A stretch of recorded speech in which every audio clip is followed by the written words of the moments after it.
Hello, everyone. Thank you for joining. This is part 4 of our The Power of Family webinar series. We're excited to bring this to you today. My name is Ali DeYoung. I'm the project director with the Yes Center.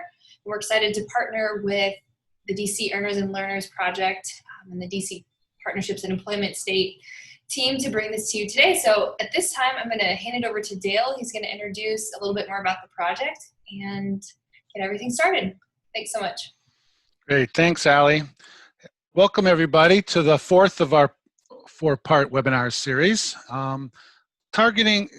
focusing on families and really trying to bring about a process that we're recommending that families keep in mind when thinking about employment for their loved ones and thinking about how to partner with school systems if they're at school age or with the adult provider systems, including the vocational rehabilitation agencies, if they are of adult age. The series up till now has been presented by myself and Sean Roy, who's a family advocate, and I've collaborated with on a lot of the materials that you've seen throughout the series. Today we have the opportunity to hear from Montrel, Tennessee. And Montrel is the person who coordinates the DC Learners and Earners project, and I'll let him talk some more about his role and the project that he oversees in DC. But I'm really excited because this fourth one is really about the latter stages of the process, about how to negotiate with employers, how to generate interest by employers when it comes to the interests and the abilities and contributions that your family member might be able to make with employers in your community. So with that, I'll turn it over to Montrel to introduce himself and the project. Montrel? Thank you, Dale. Again, my name is Montrel, Tennessee, and I'm the project manager for DC Learners and Earners, the PI initiative here in DC. I'm very excited to be able to play a part and play a role in presenting today, to be able to kind of share a DC specific experience with all of the tools and or things that we will talk about that you can put in your own toolkit going forward. So this is very exciting. I have some big shoes to fill today, but I feel confident in doing that. And I will pass it back to Dale to get us started here.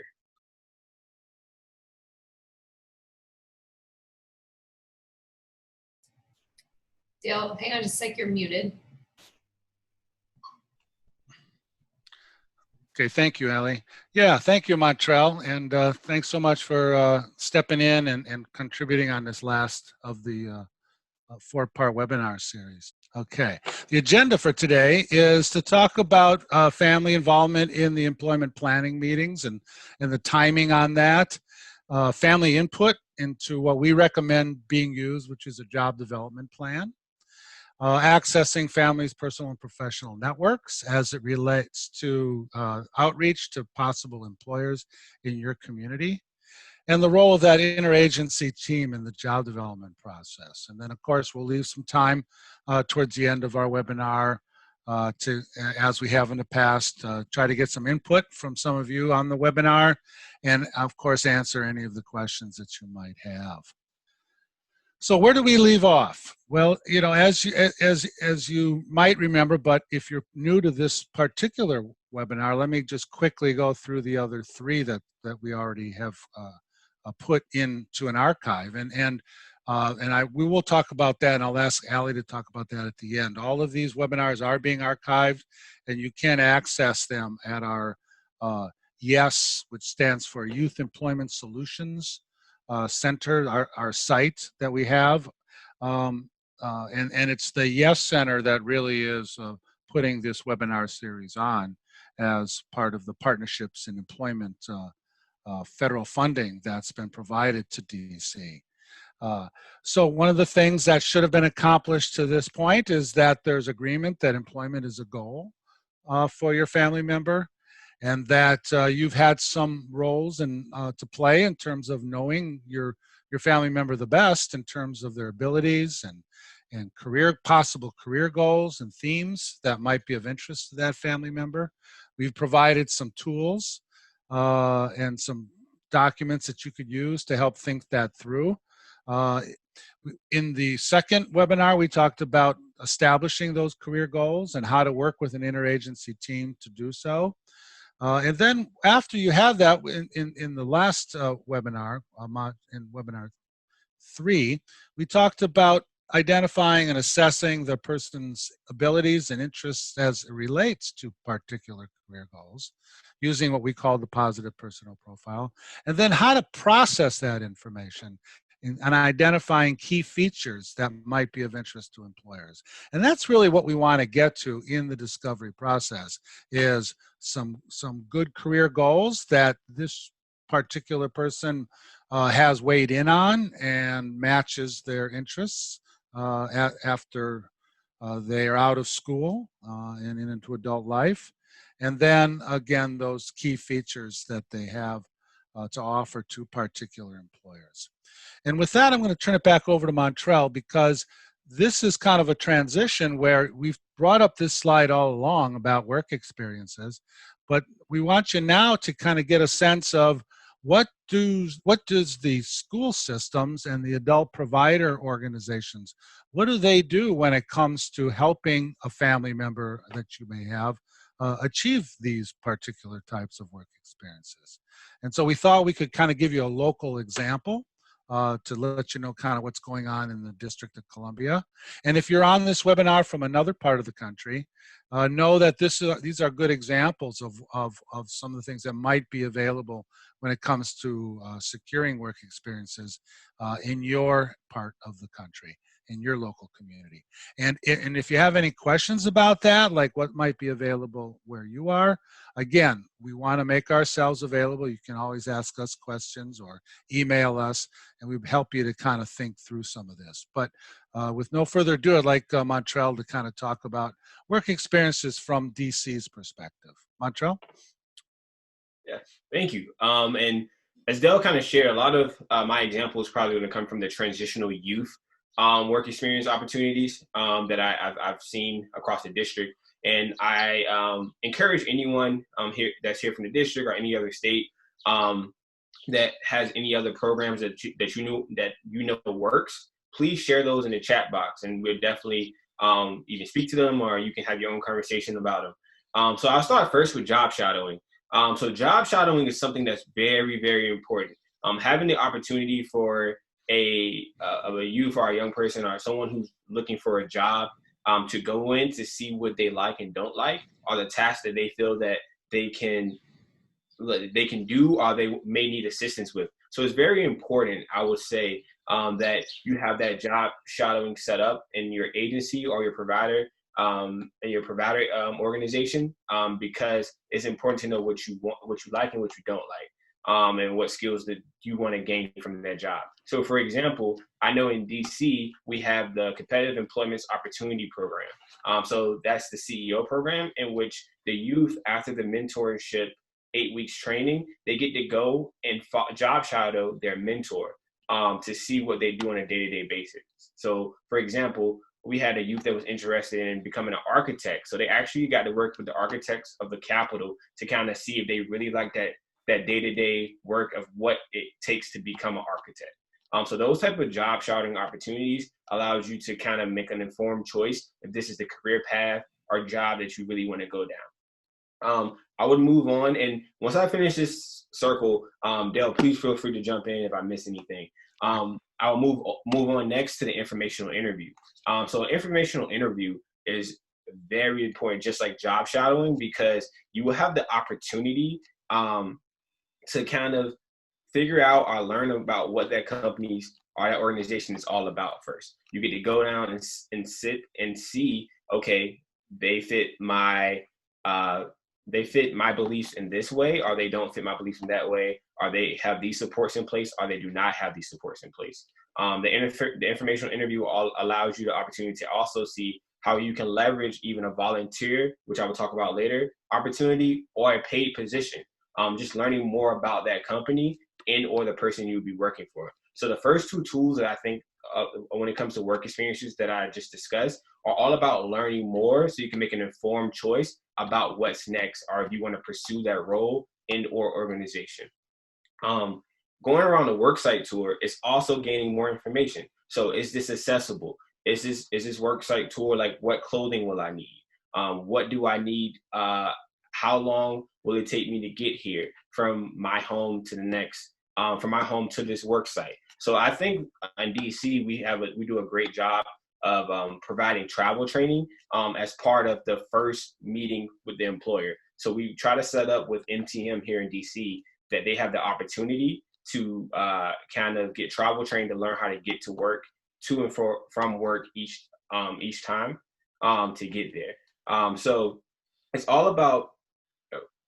Do we advance? No, I'm sorry. Go ahead. Just keep going. Okay. Sorry about that. No worries. The worksite tour is really important as well, like I said, for accessibility reasons, and to see what's all entailed in that job. So again, your job shadow, you do the informational interview, you do the worksite tour, and then you can try to see, okay, is there a paid opportunity? Do I want to get an internship here? Or is there like a volunteering opportunity that I can turn into an internship? I can speak about myself. I've had a lot of opportunities that I volunteered first that turned into an internship because I've done my homework to know that this internship usually comes around, with informational interview usually comes around every fall. So if I start working in the summertime and I'm volunteering, I'm getting these skills, and I'm kind of shadowing that even the intern or somebody who used to be an intern, I can maybe turn this volunteer opportunity into an internship. And DC has a lot of different internships. So you have CVS, in which students have the opportunity to work as a cashier, stock shelves, and some even become a pharmacy tech and get those training and certs. And those internships turn into a paid job. So it goes from the agency paying those wages or funding those workforce opportunities to the opportunity of that company saying this person has brought value to our agency, our organization, and we want to hire and bring them on full time. And before we advance, I just want to give Dale the opportunity to jump in if there's anything that I've missed around the wheel. Yeah, no, I think that was great. And I think for all of you on the webinar, it gives you a chance to really kind of see what's possible in a certain area. And DC does have a wealth of different kinds of work experiences that are available, again, to both youth and adults. But that doesn't mean that everywhere doesn't have some of these. And so I think what is important is to talk to your interagency team about, of these work experiences, what's available in your area. And sometimes, like, you hear about some of those internships, particularly that Montrel was talking about, and it sounds like, well, that sounds like for folks perhaps that don't have a disability. But no, I think if anything, there's as many, if not more, work experiences for folks with disabilities, given the different kinds of programs that exist to help folks with disabilities achieve employment. So that I just think it takes some investigation, takes some asking around. And the last point on that is, a number of these activities can be formally set up through a school or through some provider or through a vocational rehabilitation organization. But they can also be done informally through your own connections as a family, taking somebody on a job shadow or an informational interview, or going and doing some volunteering. So know that that's something that families can be actively involved in with a family member. And what we're really encouraging is that it really could pay results down the road if you were to get involved. But also, it gives you an idea of specific things to ask of your interagency team when you start to have those employment meetings that we'll talk about a little bit later. Thanks, Dale. Next slide. Okay. All right. So family should be a part. We know that you should be there each step of the way. I know one thing that we've done as a district to move a lot of our resources to a virtual place. So for example, for discovery and assessment, two things that I would kind of suggest that I've used, and it's pretty good for all ages, is we talked about it last time on the last webinar, ONET. ONET is a great resource to kind of find out what are your career interests. Is a a pretty, it's long, but it's pretty brief in the same way of kind of saying, what do you like and what do you dislike, to kind of see which career paths that you want to go down. And depending on how much education that you want to pursue or certificates you want to pursue to get to that career path. And it kind of gives you the trajectory and the salary breakdown. And it's something that's DC specific that we use. We have an employment discovery toolkit. And this will be linked to the resources as well after this webinar. But it's basically a toolkit that we work together with Charter Life Course and kind of adapted those tools to help families and people who and job seekers kind of see what's important for them, what they like and dislike, on the way of kind of discovering what they want to do for work.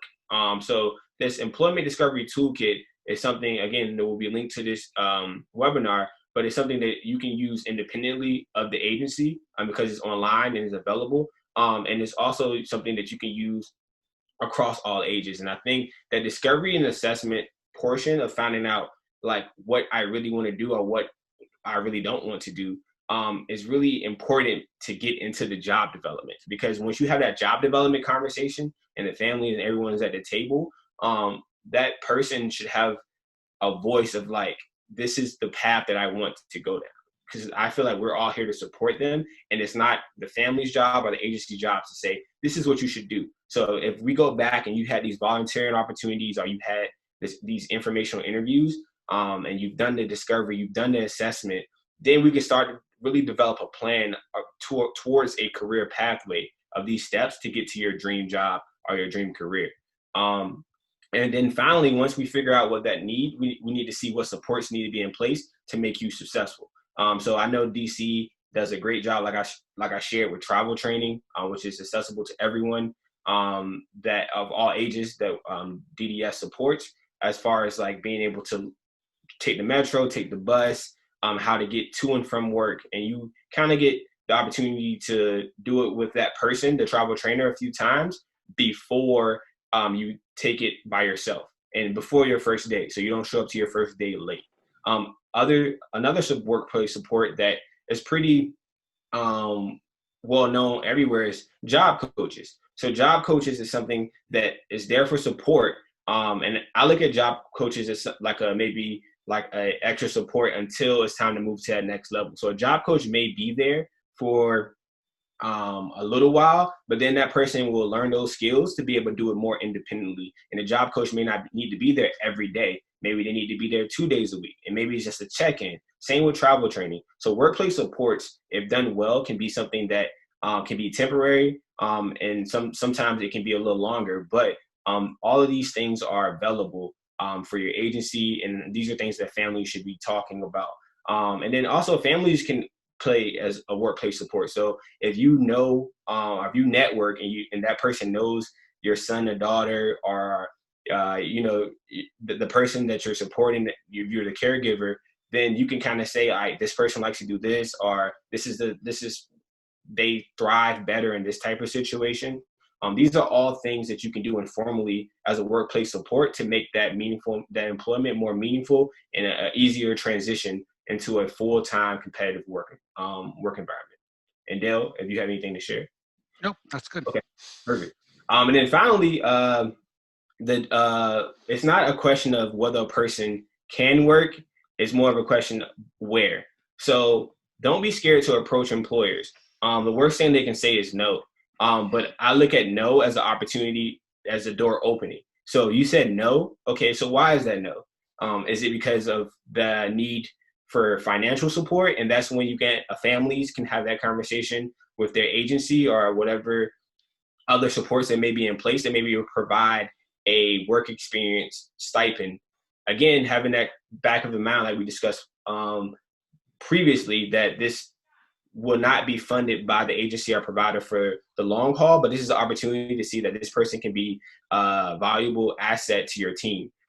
So approach employers with the notion or the expectation that it may become a no, but then it's like, no, but what? And always be open to challenging those employers, because I can tell you as a job developer by trade, in the past, I've heard no many a times. and the same companies have come back at the end of that job experience and said, this was probably one of the best hires that we've had.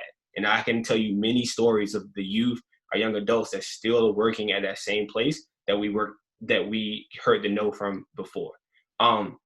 So informational interview and assessing labor needs.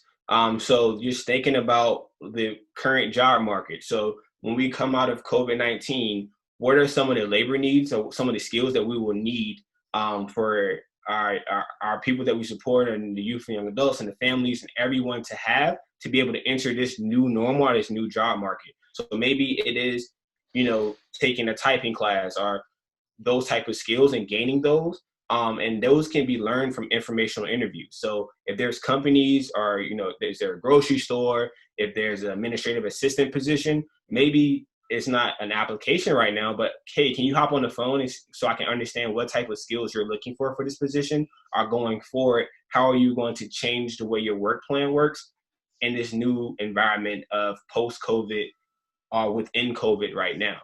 So I think all of these opportunities is the best way to kind of set yourself up to win and to be successful going forward after everything that's going on in the world right now.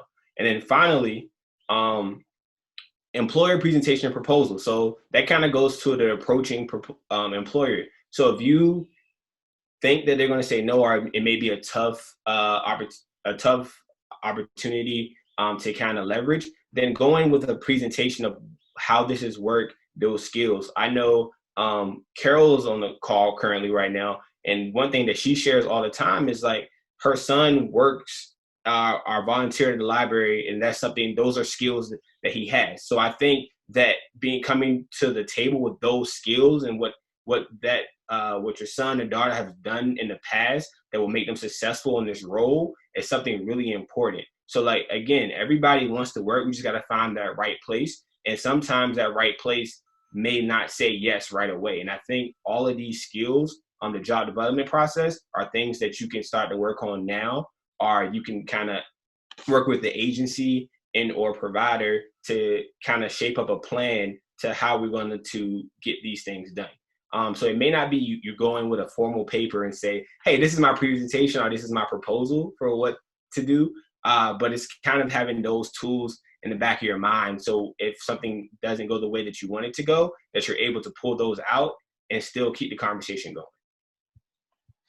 Great.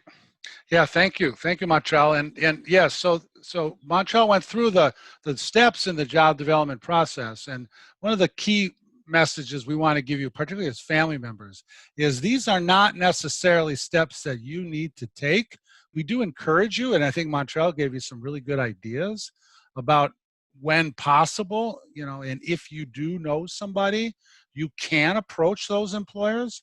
But this really is the point in this employment process where it's a handoff to some of the professionals that provide employment services, whether it be transition services at the school level or whether it be employment services at the adult level. This is where as a family member working with an interagency team really comes into play. And why we wanted you to hear from Montrel about these steps in the job development process is this is what you should expect from the interagency team that you're working with, that they, after the employer is approached, either by you or them, that they need to uncover these particular labor needs, and then they need to put this information into a cogent presentation or proposal that says, based on your labor needs as a business, this is why Jim or Sally, the family member that we're trying to help get a job, is going to be a good fit for your particular company. So what we wanted you to see is all that hard work that's done, and we presented in the earlier webinars around career themes and goals, around assessing specific positive personality traits and work experiences and skills and knowledge. All that information culminates into those features. And if you have a set of features that identify this person as a positive potential contributor to a business, then when they go in to do that informational interview, they can have those particular features or contributions of your family member in mind, and they can find the best possible opportunities for this person to make a contribution. And what we also wanted you to see by this job development process is you can see it's very different than helping somebody apply for a job.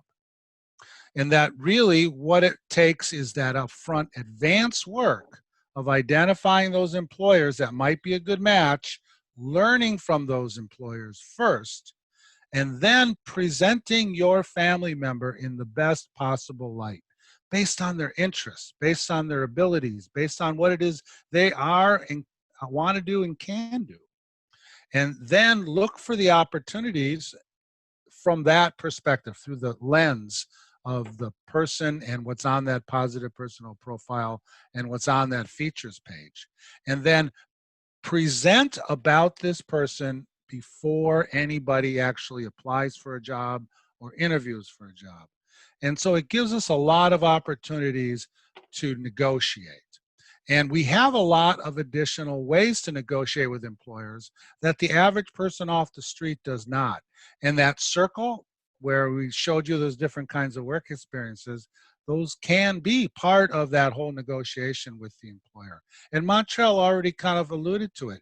You know, if the employer is hesitant, sometimes we can get them to just agree to a work experience so they can try something. And what we find is a lot of times once the person is able to get into the business and kind of show that they can do some or all of the tasks that are required, then a lot of times those work experiences stand a good chance of being converted into ongoing paid employment. So what we're assuming is that given where you are in the process, we're starting to wind up this discovery process. We have a completed positive personal profile, a features page. Now it's time to bring a team together and to have a meeting. And you as a family member can really influence who is on that meeting and bring people that care about and are knowledgeable of your family member, and people who might have connections to different places in the community. And you want all those different contacts and perspectives and experiences in the room. And it's all about your family member. Okay, we've got some good information. Now, what do we do with it? How do we get to that point where we can negotiate something on behalf of your family member using this interagency team and anybody else that you think might be appropriate? We want to prep the family member, the job seeker, in terms of this is what it is we're going to be doing. And really make sure that they're actively participating in the meeting as well. And we want to make it fun. We want to use a lot of visuals.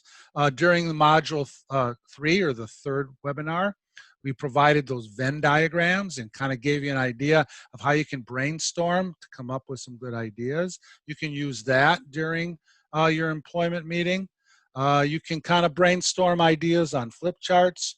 You could pull up ONET, as Montrel was suggesting, and have it up on a screen where everybody at the meeting could kind of look at and provide additional information. So you want to share that discovery and assessment information. You want to brainstorm possible employment situations, what would work, what might be possible. You don't want to rule out things like possibly self-employment or micro businesses for some people and their abilities and interests. Self-employment versus employment with another company is sometimes a good option and should at least be part of the conversation when you're having these employment meetings. And I mentioned before those Venn diagrams, and we give you examples of those in the last webinar. And then you want to collect all those ideas. The goal of that employment meeting is to come up with 10 or 15 local employers or businesses that we could explore.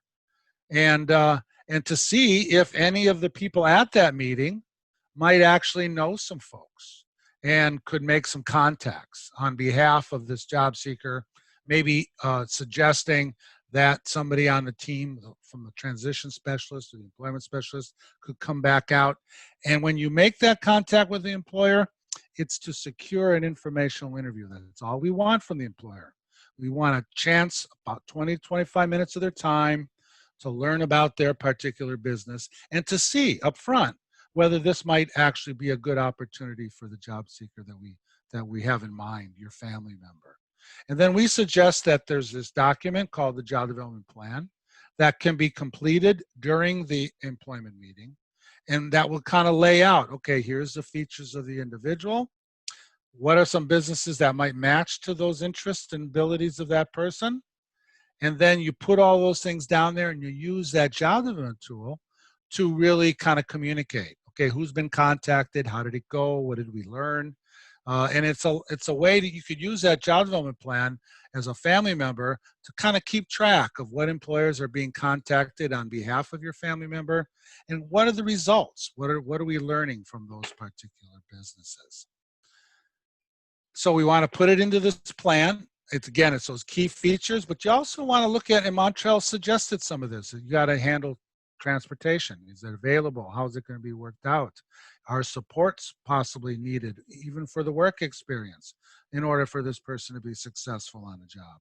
Those things have to be kind of worked through in advance of actually going in and contacting those businesses, those 10 businesses. That's our goal. Identify 10 businesses that might match their interests during the meeting and complete that job development plan form. And this is what that form looks like. Kind of gives you opportunity to say, what's the employment specialist that's going to work with that job seeker? What kind of documentation's already been completed? What does the person have in terms of goals? Geographically, where do they want to work? What are their desired hours?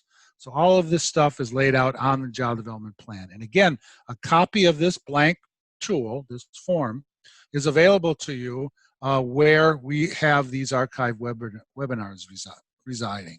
So you can click on it, you can see the webinars, and you can download all of these resource documents that we're going through on this slide. So this kind of lays it out in terms of the job search process and more specifics, and it goes from the beginning to the placement. And so you can see it involves that job search process, the discovery process, the idea of doing some brainstorming and some more exploration. And then we get to that point of targeting employers and using some of the networks that you might have as family members and they might have as professionals in the field. And you can kind of see that this kind of takes you to the possibility of proposing and negotiating a specific job. And so with that, I'm going to turn it over to Montrel, because I also like to get kind of DC's and his program's perspective on kind of working through this job search process. Montrel? Yeah, so some of the key things that I take from this is that group brainstorm is really important.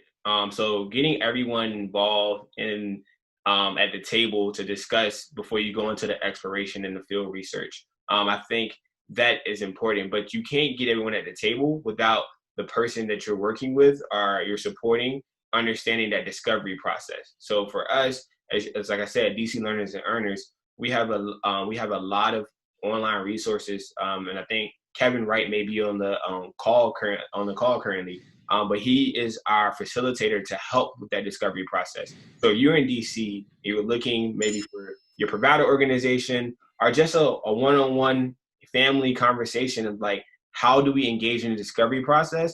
Kevin Wright is your go-to person. And that's somebody that we can connect you with after this webinar. You can reach out to me and I can make that connection. But that network, being here in DC is really important. It's really important that you really talk to people and find out who they know, because everyone knows someone here. It's a very small district, but the network is very strong. It has very national and even international ties in which you can find a lot of unique and great opportunities out there. And then that negotiate. I know I've been talking about it there, but like being a job developer in the district is just learning how to negotiate and get your foot into the door, because we believe in every person that goes and seek employment, and all they need is that opportunity. So what's really important for that family member or for the interagency team, that job development specialist, that transition specialist, is to have those negotiating skills to get that person that opportunity, because after they get that opportunity, they will just take off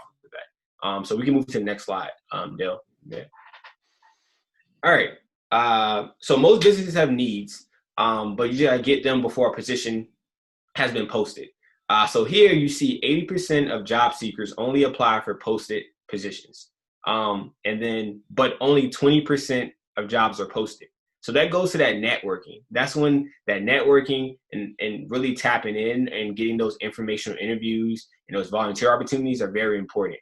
Because if 80% of people are applying to positions that's only posted online, but only 20% of jobs are only posted, that's a big amount of jobs that's being filled without people that we support, our teams and families, being able to see what those opportunities are. So that's why you have to get out there and be proactive and talk to these companies to understand where they're thinking and where their needs are before they even know that is a need.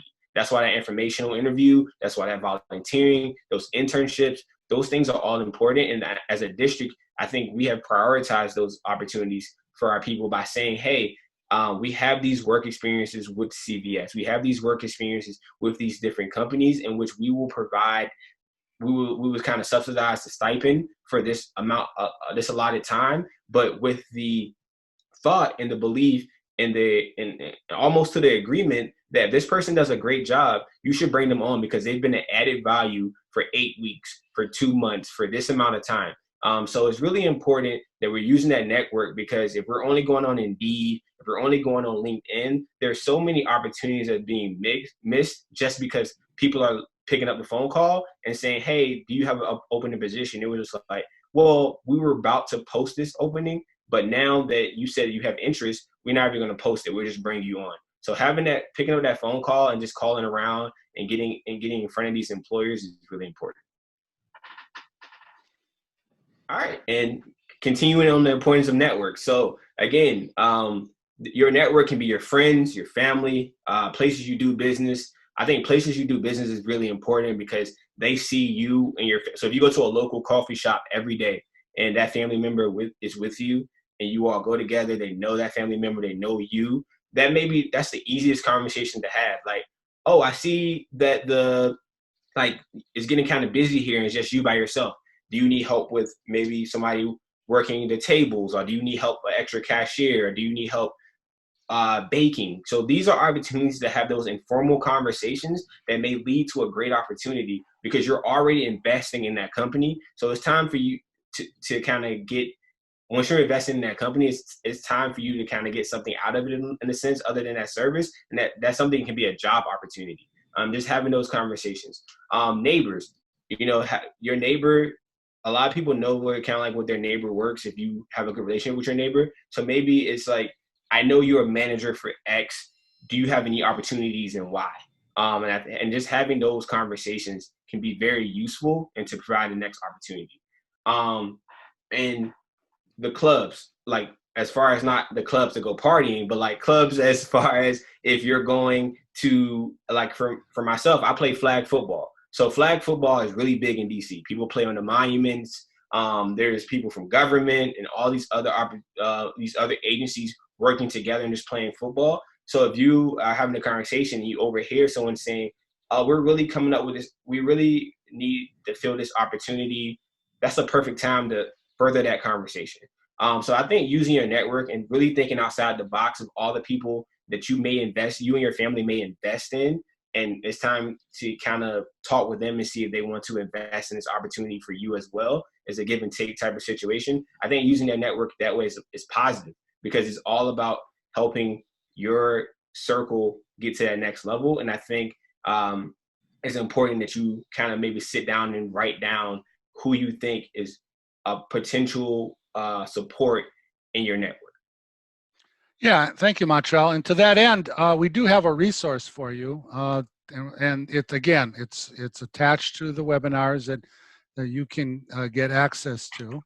And this is what we're looking at. It's like work your network. And so what it gives you the opportunity to do is to think about, brainstorm within your own family and your other family members, siblings, aunts, uncles.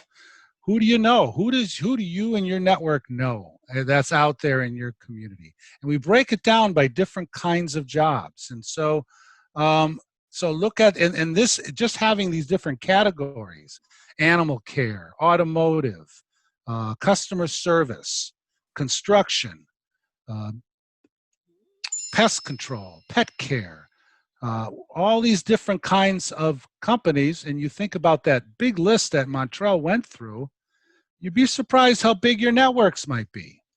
And then when you if you fill out something like this in advance of that employment meeting, you can bring this to that employment meeting, because these are all people that know you, that in some cases might even know your family member that you're interested in achieving this work experience with. And so this gives you the opportunity to take advantage of those networks and bring those to bear for the creating work experiences or employment opportunities for the person that that you're working with. And so please consider using that resource as well.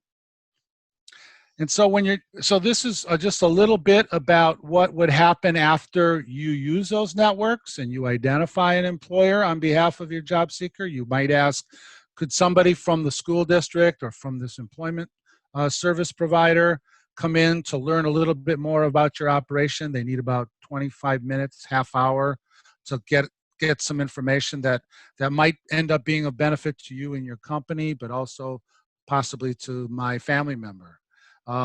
And what that allows is it's low pressure. It's an informational interview. We're not asking for anything. We just want to learn from these companies. And when we get our foot in the door and we can have a chance to learn more about those companies, there's a real good chance, especially if we keep the features and the interests of that family member in mind, that we could identify some opportunities for work experience and then make that presentation and proposal to them. So we just, again, this isn't something that you as family members would do, but this is something that your family members should really know about. And why we think an employer proposal is so much better than a job application. Because if you do a job application, particularly if the person has a disability, then we're kind of leaving it up to the employer and to your family member to figure out whether this is a good match. Whereas if we do these informational interviews, we come up with a proposal that speaks of this family member in a very positive light and talks about their interests and their ways that they can contribute. Then they apply.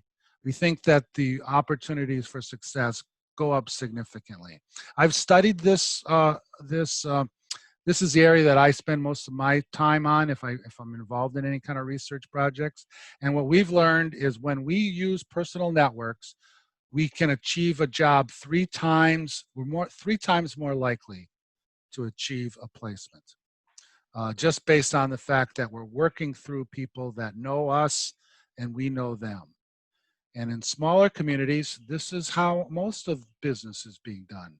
And when a presentation proposal is made, these are the components of it. And you can see it starts with the employer's labor needs, but then it matches your family member's skills and abilities to the needs of that particular business. And then there are supports that are provided, and that's a lot of what Montrel was talking about. The different supports that are available in DC once an employer says, yeah, I'll have this person come in for a work experience or for a job, then we can kick in on those workplace supports that are necessary. So we can go from not hiring to when can they start. And we think that this process has a few more steps in it. It's a little bit more involved, but it allows us to put the best foot forward for your family member in relationship to opportunities with specific employers. And it's the way that your interagency team can really partner together. So what I wanted to do now is quickly go through some examples so you could kind of see how this sort of process plays out on behalf of specific folks interested in jobs. So this is Colin. And during the discovery process, this is what we learned about Colin. Enjoys people, basic number and reading recognition, likes to use his hands, has been interested in retail, had a good experience at a Goodwill doing some volunteer work, likes to be organized. It's something that we learned when we went to, we happened to have a chance to go to Colin's house and observed his bedroom. Colin is a Washington Redskins fan, and he has all these bobbleheads, and he had them organized by kinds of positions, color. They were all in really straight lines. We looked in his closet, and his shoes were all organized at the bottom of the closet. And clearly, in earlier webinars, we were talking about getting a family member more involved in tasks in their home. And what we can, and this is a great examples of what we can learn from that in terms of what their aptitudes are like, what they really like to do. And likes to be active and is physically strong. So given that, we came up with an initial task list of stocking and organizing, moving heavy boxes, locating requested items, putting items in proper location, and basic maintenance skills. So when we did the informational interview to look for a job for Colin, these were the things that we were looking for. And what we came up with when we did an informational interview at Ross Dress for Less was that their shoe department was a mess. They were getting complaints. Stuff was backing up in the back room because folks needed to be up front working with the customers. Merchandise was on the sales floor in a haphazard way. And customer service reps were being pulled to kind of deal with these shipments, and it was affecting customer service. So it gave us, as you can imagine, with that list of Colin's skills and abilities, it gave us an opportunity to propose. And this is the process that we took. We refined the task list based on what we learned at Ross Dress for Less. We compared that to what we knew about Colin. We wrote that proposal saying these are the tasks that we think would benefit your company that also match the abilities of Colin. And we set up a working interview because Colin was not verbal. And we knew a job interview really wasn't the best way for us to present Colin's contributions to that particular company. So we said, let's watch him work. And let's see if what he does is something that might be of interest to you. And we negotiated the terms of employment based on his successful ability to show what it is he could do, even though he never would have been successful if he had to fill out an application and apply online or come in for a job interview. And so this matched his skills to that particular refined task list. And this is how it benefited Ross Dress for Less. They had fewer complaints from customers. Their workflow was reorganized, of which he made a major contribution to that. And they had improved customer service and increased sales.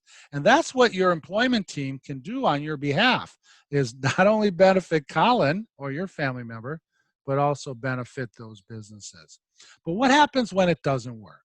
What happens if you think this is what they really want to do and you find out that's not the case? I think Sean in an earlier webinar talked about the person that we thought wanted to work with flowers and plants and do landscaping, but found out he really didn't like to get dirty, didn't like to have dirt on himself or on his clothes. So, what happens when we get thrown a curve and it doesn't work?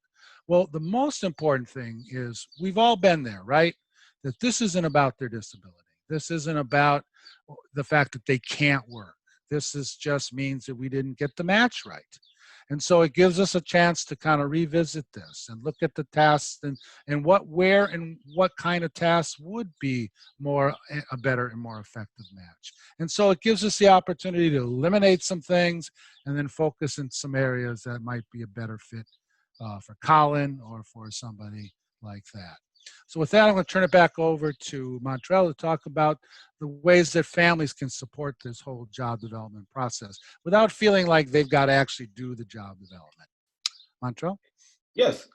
So some ways are, and I know I'm going to save some time for questions for sure. So some quick ways is to continue to contribute to the positive personal profile and identifying job seeker features, participate in employment planning meetings, work your networks to identify employers that match the job seeker's interests and abilities.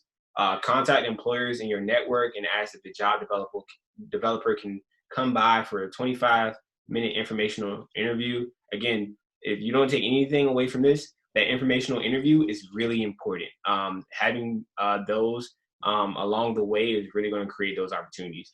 And then identify and help facilitate those workplace supports. So like I said, the agency may be able to provide some supports, but there are also some in-home and network supports that you can kind of help provide as well as the family member. Yeah.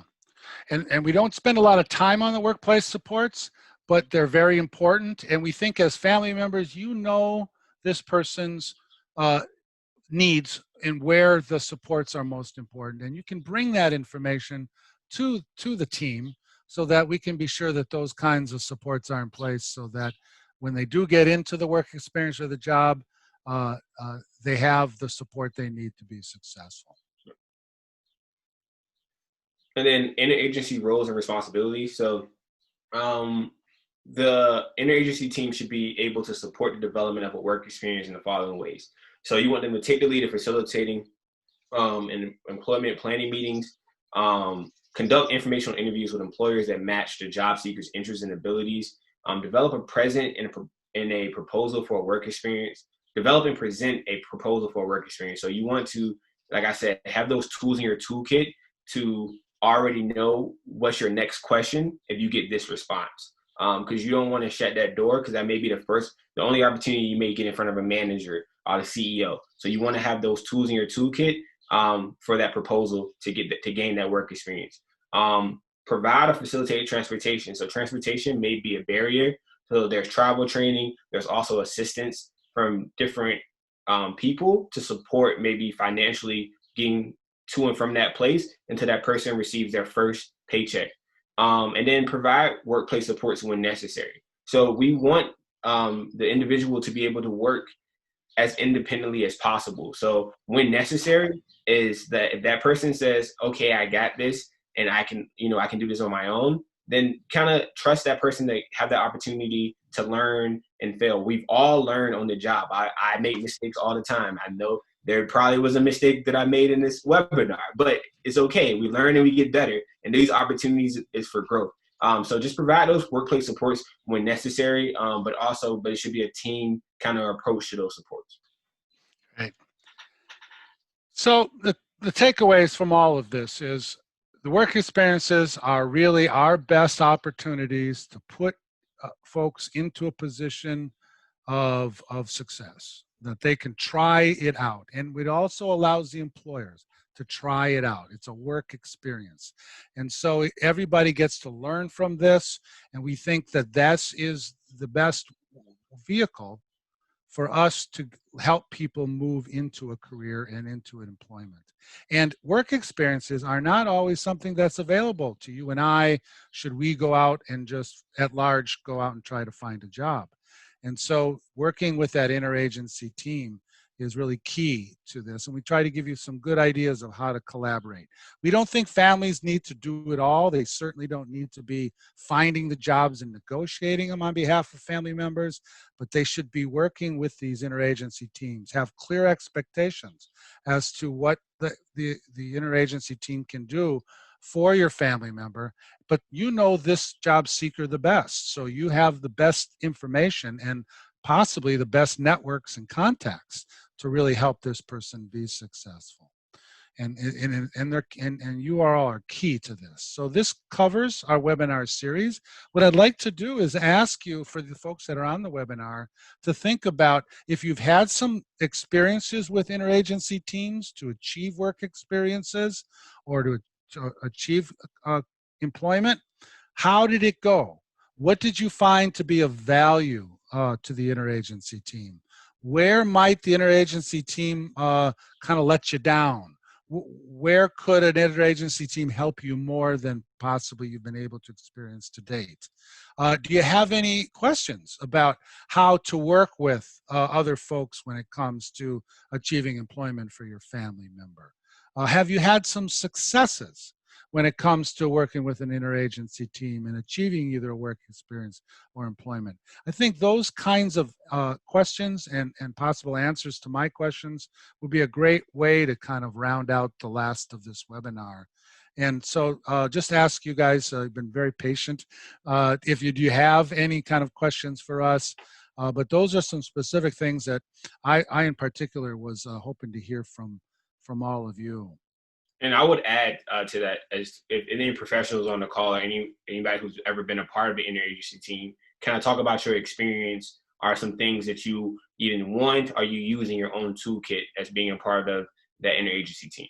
Yeah, or your experiences working with families and how it's been helpful, or where families might have been able to help more. Those what I think would be all be good information for us when we're finishing up this topic.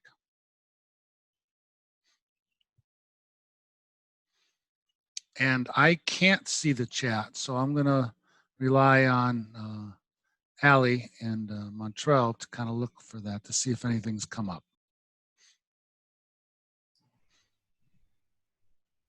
So I will. So Rebecca kind of addressed this question in the chat from a DC specific lens, but I just put it out there to you, Dale. So Carol put in the chat: if your family member is already in their late 20s getting waiver services, would you reach out to RSA before or after the employment meeting? Given the time limit on RSA services, this is an important consideration. Yeah, and what did Rebecca say with that? She said, I get them involved before the employment meeting as they may have ideas, employer connections, and/or resources. Yeah, absolutely. And if you have a case open with VR, or in case of DC, it's RSA, then that's just let them know that you are, your counselor know that you're interested in an employment meeting, and that you have information to contribute, including some of these tools that we're posting. But yeah, I think that's great. Good. And maybe while we're waiting to see if there's any other questions or comments, Allie, I'd ask you to talk a little bit about how folks access the archive webinars and the different tools that we've gone through for this webinar series. Sure. So all of the resources can be found at this link. I dropped that in the chat box. I'll go ahead and put it in there again. We had a little bit of technical difficulty getting last week's webinar series number 3 up, so I'm still working to get that up, but I will do that as soon as possible along with this recording. And underneath the recordings, you'll find the resources. So I can actually share screen. Oh yeah, let me stop then. Okay, so yeah, so here is the page where you can view the recorded webinars. So this was one, and then this is just the slides from that presentation. And then below number 2, so we referenced a case study during that presentation, and you can find that below. We're still waiting on the recording for number 3, but the resources, slides, as well as everything mentioned is up. And then the information for today is up with the 2 resources that you talked about. And I will add, if you're in DC and you want to use these tools, or you want to use these webinars as part of a series, and you just want some help, or you want further on the point, or you just want that one-on-one time to discuss further, and we may not have got through the webinar series, our door is open. I'm pretty sure Dale is open to having that conversation as well, hopping on the call. So the learning does not stop here. The opportunity to engage in conversation does not stop here. So feel free to reach out. Like I said in the beginning of this webinar, we're looking to kind of form a coalition of where we can use family engagement as a tool in employment, and making sure everyone at the table and everyone is just making sure that that individual has the best opportunity for the best career that they can have. So if you have any questions or any needs or anything that we missed, I know we covered a lot, but there's still a lot out there. So if you have anything that we missed or you want us to come back around and do another webinar on, feel free to reach out to myself, Dale, or Sean, or Ali, and I'm pretty sure that we'll be there. Yeah, I think that's a great way to close out our webinar series is with that call to we're still here. We hope that you find the series, including the archive version of these webinars, to be useful. And we wish you the very best when it comes to your families, and both to be safe during these difficult times, but also keeping your eye on the prize with those work experiences and employment and careers for those family members who you support and love. So best to everybody, and reach out if we can help in any sort of way. Thank you, Allie and Sean and everybody who's kind of helped make the webinar series happen. Thank you. Absolutely. Thank you all. Bye-bye.